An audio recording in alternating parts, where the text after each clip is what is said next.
हे बेसिक तुम्हाला पुढचे 15 दिवस फॉलो करायचे. याला म्हणजे बेस, याला म्हणजे बास्केट. हा बेस, हा बास्केट. ह्या बास्केटमध्ये तुम्हाला कॅच करता आला पाहिजे गोळा व्यवस्थित. चारही बोटं सारखं वजन आलं पाहिजे आणि त्याच्या बेस आणि बास्केटच्या बरोबर मध्यभागी गोळा असा उभा राहायला पाहिजे.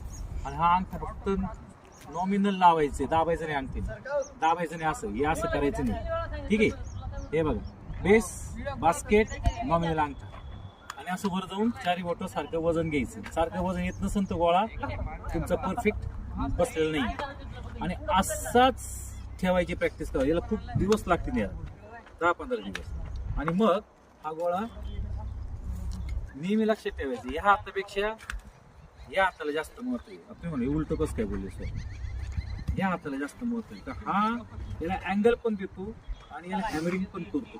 ठीक आहे. हे बघा, हा आधी इथं